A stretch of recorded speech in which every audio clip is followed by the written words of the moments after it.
Cuando vas manejando, te has preguntado, ¿qué es lo que hace que un auto gire sin perder la estabilidad al tomar una curva o al dar una vuelta en la calle?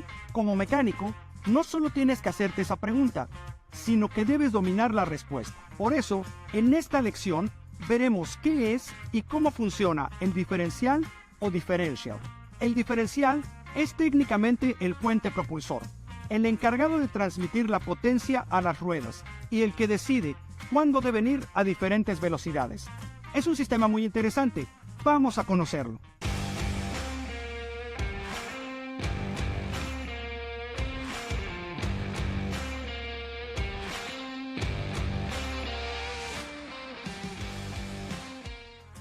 Lo primero que debes recordar es que el diferencial es parte del sistema de transmisión. Se trata del dispositivo final que recibe y reparte la potencia que se genera en el motor. Pasa por el clutch y llega a la transmisión. Se encarga de que las llantas giren a diferentes velocidades dependiendo de la dirección del auto. Los vehículos con tracción delantera tienen el diferencial en la caja de velocidades. Los de tracción trasera lo tienen en la parte de atrás. Y los que tienen tracción en las 4 llantas llevan 2 diferenciales. Esto me recuerda que Hato Dynamics, analista de mercados, publicó en el año 2020 que por primera vez se vendieron más autos con tracción en las 4 llantas que con tracción delantera o trasera en Estados Unidos. La mayoría de los autos populares en dicho país tienen diferencial atrás o son 4x4, como el Ford Serie F, la Toyota RAV4 o el Nissan Rogue. Entonces, siguiendo con este mecanismo, cuando un auto va en línea recta, las llantas giran a la misma velocidad, pero si da vuelta, entonces las llantas internas dan menos vueltas y recorren un arco de longitud menor que las llantas externas. El diferencial lo hace posible, de ahí su nombre, pues reparte el esfuerzo de giro que viene de la transmisión entre las flechas o axe shafts de las llantas. Actúa como un mecanismo de balance. Suponiendo que vamos en la carretera, en un auto de tracción trasera, y avanzamos en línea recta, entonces las llantas tienen 50% de potencia cada una. Si tomamos una curva a la derecha, la llanta de ese lado perderá velocidad. Podría tener solo el 40% y la izquierda el 60%. Entre las dos se reparte el 100% de la potencia que viene del eje. Imagínate. Antes de 1825, los autos no tenían diferencial y cuando el auto daba vuelta, perdían la estabilidad.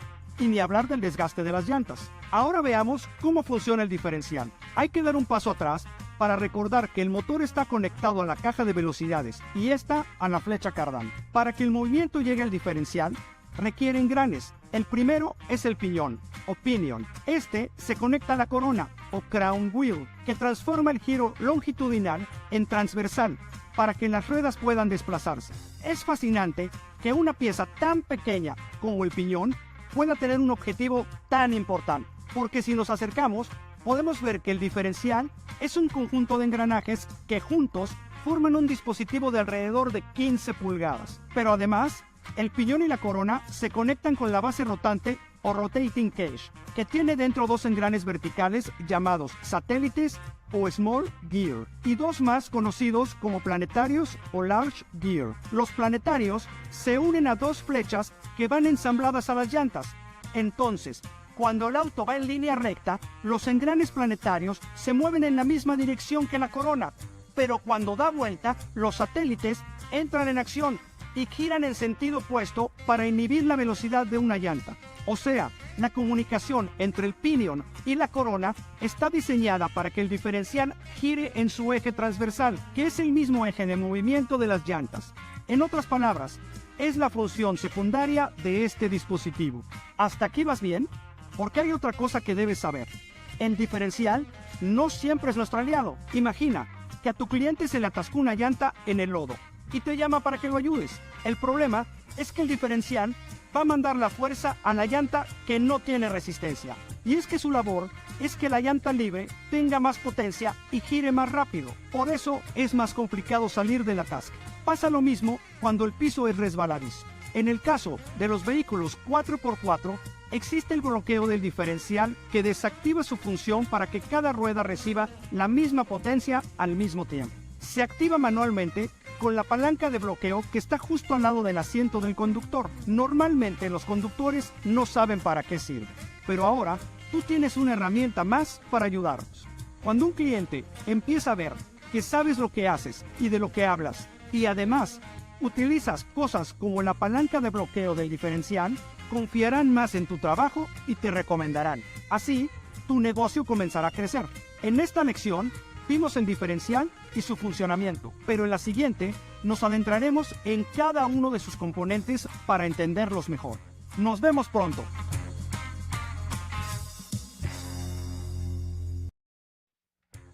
Me siguen sorprendiendo la perfección, el diseño y las conexiones de cada sistema del auto, como en el caso del diferencial que vimos en la lección anterior. Y si pensamos que el primer diferencial se usó a mediados del siglo XIX para vehículos de vapor, es más sorprendente ver lo mucho que ha cambiado con la tecnología y lo importante que sigue siendo. Por eso, en esta lección, veremos a detalle sus componentes y las relaciones de transmisión. Acompáñame.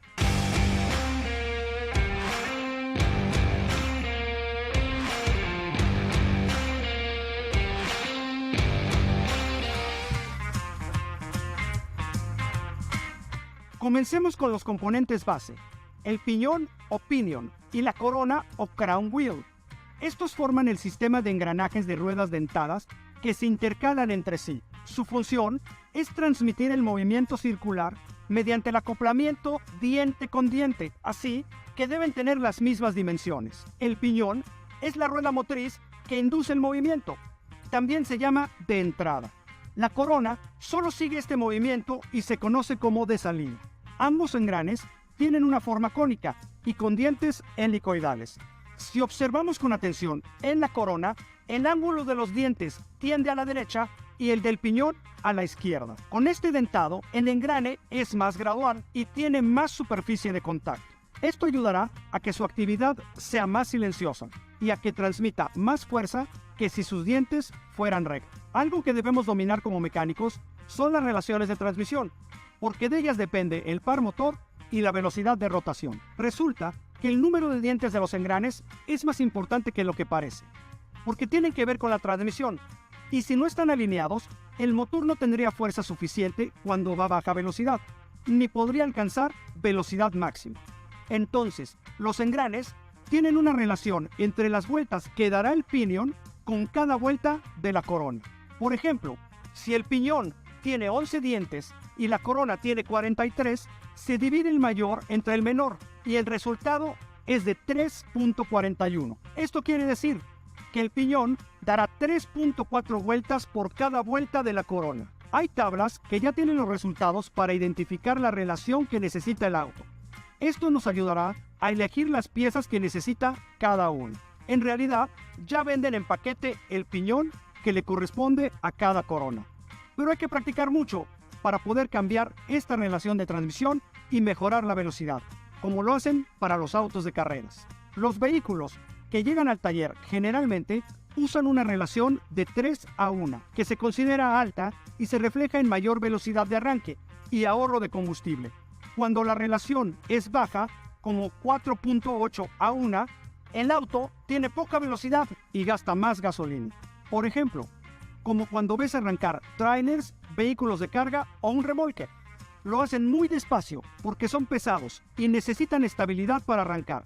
Por eso, usan relaciones bajas de transmisión. Además, raramente superan las 74 millas por hora. Un auto o una SUV usan relaciones más altas y son más veloces porque tienen otras necesidades de velocidad y estabilidad. Muy bien, regresemos a los componentes. Nos quedamos en que el piñón se une por un lado a la flecha cardán o drive shaft y por el otro se comunica con la corona. Esta va montada en la base, que es una caja metálica. La base arropa 4 engranes de dientes cónicos, 2 grandes y 2 pequeños. Los pequeños se llaman satélites o small gear. Uno está atornillado a un soporte fijo a la base y es atravesado por un eje metálico que sostiene al otro satélite. Estos tienen 2 movimientos, uno de rotación y otro de giro. Los satélites siempre van a girar con la base. Esa es la rotación. Y solo giran sobre su propio eje cuando el auto da una vuelta. Luego, encontramos otros dos engranajes, que son los planetarios. Estos giran en el mismo sentido que la corona y las llantas. Y es que un engranaje planetario está fijado al eje de la rueda derecha, llamado flecha, y el otro al eje de la rueda izquierda.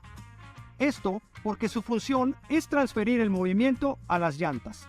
Los satélites reparten la velocidad de giro y rotación al planetario de la rueda externa y se lo restan al planetario de la rueda interna. Hay otras piezas esenciales para el movimiento: los rodamientos, valeros o bearings. Su función es minimizar la fricción, en este caso entre la flecha, el piñón y la flecha cardán. Un valero se compone de retén, bolas, anillos exteriores e interiores y tapa. Esta estructura permite que el anillo exterior gire sin que el interior se mueva, aunque en la industria automotriz la mayoría de los valeros son de bolas. También hay de otros tipos, como rígido de bolas con contacto angular, de aguja, de rodillo cónico y de rodillos de empuje o axiales. Todas las piezas deben estar bien armadas y aceitadas siempre, porque las fallas en rodamientos podrían ser la segunda avería más común del diferencial.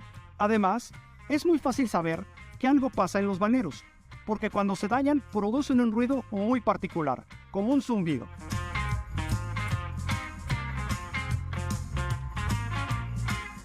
Para revisarlos hay que desacoplar varias piezas.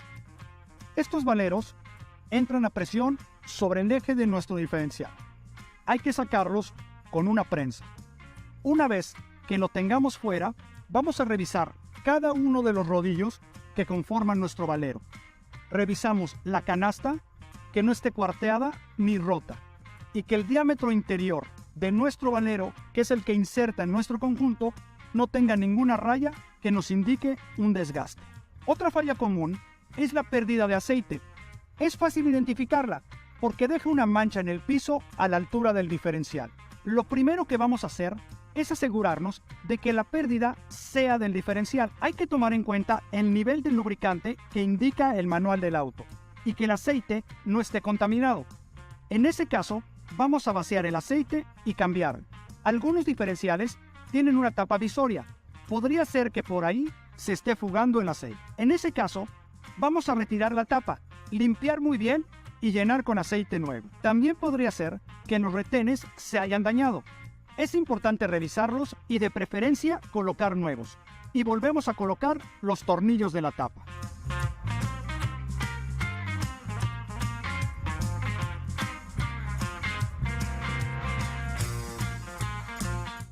¿Qué te pareció la clase? Revisa el diferencial de tu auto o si ya estás practicando en el taller, comienza por identificar los componentes y repasa las relaciones de transmisión que vimos en esta lección. Continúa con lo que sigue, porque en la siguiente lección conoceremos la flecha cardán o barra de transmisión, otro elemento fundamental en el movimiento del auto y por supuesto, para tu negocio. No te lo puedes perder. ¡Hasta luego! En algún momento podría llegar a tu taller un cliente preocupado porque escucha un golpe metálico o un traqueteo a la altura del asiento trasero del auto, cuando éste avanza o cambia de velocidad. Pon atención, lo más seguro es que el problema esté en la barra de transmisión o cardán. Por eso, en esta lección veremos qué es y sus componentes y su funcionamiento. Esta pieza es la que conecta la caja de cambios con el diferencial, cuando es tracción trasera, como vimos en lecciones anteriores. Esta es de las más importantes porque hace que todo funcione. Vamos a verla.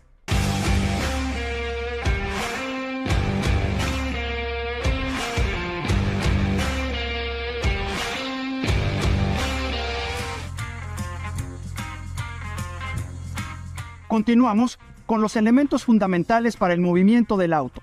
Ahora vamos con el cardán o drive shaft. Su función es recibir el movimiento giratorio de la caja de cambios y transferirlo al diferencial. A simple vista es solo una barra, pero en realidad es una pieza que soporta una fuerte carga mecánica. Además, puede cambiar de ángulo y contraerse cuando sea necesario, pues comunica los elementos fijos con el eje trasero que se mueve al ritmo de la suspensión de las llantas. El cardán más convencional está compuesto por dos barras unidas por una cruceta o universal joint.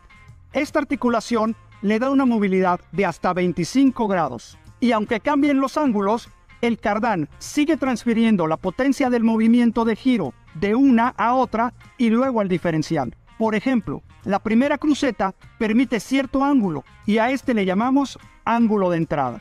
Después, hay un soporte del cardán, que debe tener el mismo ángulo que es el de salida. El cardán incluye otros componentes, como el yugo o flange yoke, una primera cruceta conectada a una espiga o tube shaft, luego un tubo de acero hueco unido a un yugo soldable o tube yoke y un yugo intermedio. Esta conexión se repite con otra espiga, el soporte del cardán y otro tubo con yugo deslizante. La más importante es la cruceta, una maravilla de la mecánica con siglos de historia. Y es que gracias a esta pieza, el cardán cambia de ángulo y sigue transmitiendo la potencia de giro entre dos ejes no coaxiales, es decir, que no están alineados. Si la desarmamos, veremos dos horquillas entrelazadas y unidas por una cruceta. Hay diferentes tipos de crucetas, pero todas necesitan elementos que amortiguen su esfuerzo. En las cuatro esquinas tienen rodamientos de aguja y en la parte externa e interna tienen retenes o seal guards. Para colocarlos, se usan anillos de retención de acero o retaining rings, que funcionan como seguros y además ayudan a evitar las raspaduras y taladreo en la superficie de los brazos de la cruceta. Perfecto. Ahora hablemos de las uniones deslizantes. Resulta que las crucetas y todo el cardán están sometidos a los fuertes movimientos de la velocidad y de lo disparejo que puede estar el suelo. Así que para resolverlo, se alargan o se acortan según se necesite. Porque si tuvieran la misma longitud, todo el tiempo golpearían el diferencial o la caja de cambios. Entonces, tienen una junta telescópica que les permite moverse. El tube shaft que mencionamos hace un rato tiene estrías que se deslizan dentro de un tubo hueco. Estos componentes se deslizan y se pueden contraer hasta 1 pulgada mientras el cardán gira para transmitir el torque. Ahora, hay autos que necesitan un cardán más largo, dependiendo el torque. En el caso de los camiones o autos más grandes, tienen 2 o 3 cardanes unidos con crucetas. Como podrás imaginar, el cardán se puede dañar por muchos factores: falta de mantenimiento, piezas en mal estado o incluso mugre acumulada. Y una señal es precisamente ese ruido que tu cliente escucha a la altura del asiento trasero. Una falla recurrente es la pérdida de alineación provocada por ciertas vibraciones cuando se cambia de velocidad o se gira el volante. En ese caso, hay que revisar el cardán, sus crucetas y la unión deslizante. Una manera de arreglarlo es haciendo un balanceo dinámico. Eso se hace con una máquina de balanceo que hace girar el cardán para que sus detectores de vibración ubiquen la zona donde está alterada. En esto, la tecnología está de nuestro lado. Y como mecánicos, sabemos que un buen mantenimiento de las piezas alarga la vida de los sistemas del auto. Y clientes satisfechos significan crecimiento para tu negocio. Muy bien, ya exploramos la pieza central del tren de transmisión y sus componentes, además de hacer el balanceo al cardán. Fue una clase muy productiva, pero es momento de seguir. En la siguiente lección explicaremos las articulaciones de velocidad constante. ¡Hasta luego! La mayoría de los autos en el mundo tienen tracción delantera.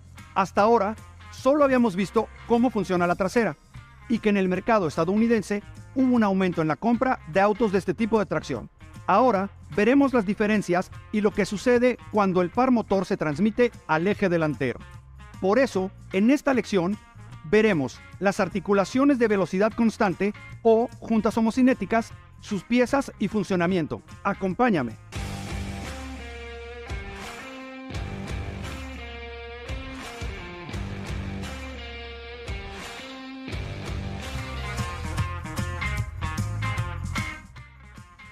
Seguimos en el sistema de transmisión y ahora veremos la tracción delantera, es decir, cuando el auto transmite la potencia del motor solo a las llantas de adelante. Lo que cambia es la distribución, en comparación con la tracción trasera. Aquí, todo el sistema está integrado en la parte frontal del vehículo. El diferencial y la caja de cambios están juntos, a un costado del motor. Y un semieje o flecha homocinética comunica al diferencial y a las llantas. Entonces, si las llantas delanteras también se encargan de la dirección del auto, es normal que estén reforzadas porque también le dan torque y además reciben el trabajo de los frenos. Por eso es necesario que el eje tenga articulaciones que aguanten el calor y el esfuerzo. Las articulaciones de las que hablo son las de velocidad constante. Se llaman juntas homocinéticas o Constant Velocity Joint. Su nombre se refiere a que transmiten un movimiento igual al que reciben sin importar el ángulo del eje. Esto permite que pase el par motor de la transmisión hacia las llantas independientemente de la disparidad del suelo. Del diferencial sale un semieje o CV axle conectado por un tripoide y en el otro extremo una junta homocinética que se conecta a la rueda. Es la estrella de la tracción delantera y ha estado ahí desde mediados del siglo XX. Y es que los fabricantes de autos descubrieron que era necesario no solo para transferir el giro, sino también para que el diferencial y la caja de cambios no sufran ningún daño por el movimiento. Al ver los movimientos, podríamos decir que es un mecanismo primo hermano del cardán que vimos en la lección pasada, solo que sus piezas son distintas. En este caso, la junta homocinética tiene una campana exterior y una jaula de ensamble que contiene 6 esferas de acero. Cada una tiene un espacio donde girar en la jaula y un canal diagonal. En medio va ensamblado el núcleo. Al rodar estas esferas, permiten que el núcleo se mueva sin que lo haga la campana. Entonces, es como un valero que le va a permitir a la llanta girar adelante cuando vamos al frente y girar atrás si metemos la reversa, y dar vuelta a la derecha o a la izquierda. Además, estas piezas son tan importantes que están cubiertas por una funda de goma. Es esta, que parece un acordeón, se llama fuelle, guardapolvo o CV boot. Esta protección maleable tiene que aislar el sistema de agua, lodo y piedras, entre otras cosas, que se encuentren en el camino. También evita que se escape la grasa lubricante de la pieza.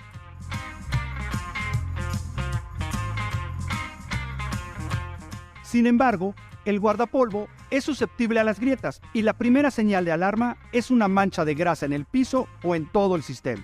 Así que tienes que iluminar muy bien la pieza para asegurarte de que esa es la falla y sustituirla. Vamos a cambiar uno para que puedas verlo. Después, tenemos que desarmar varias piezas del rompecabezas. Primero, hay que sacar la llanta para ver los elementos de este sistema. Enseguida, hay que sacar la tuerca del punto eje y soltar el extremo de la barra estabilizadora. Luego, quitamos los tornillos de sujeción de la suspensión y vamos a desplazar hacia atrás el disco de frenos, hasta desenganchar la punta del eje. En el otro extremo del eje, quitamos las abrazaderas del guardapolvo, del lado de la caja de cambios, y retiramos hacia el centro de la flecha. En caso de que lleve un seguro el semieje, del lado de la caja de cambios, lo quitamos. Ya lo tenemos liberado, ahora lo vamos a sacar. Retiremos las abrazaderas y quitemos el seguro de la junta homocinética en caso de que lo tenga. Sacar ambos guardapolvos. Antes de colocar los nuevos, tenemos que poner grasa lubricante y nuevas abrazaderas. Y de paso, revisemos que las piezas no estén rotas. Si la pieza aún no hace ruido o truena, podemos solo cambiar los guardapolvos, pero si hace ruidos, es mejor cambiar toda la pieza.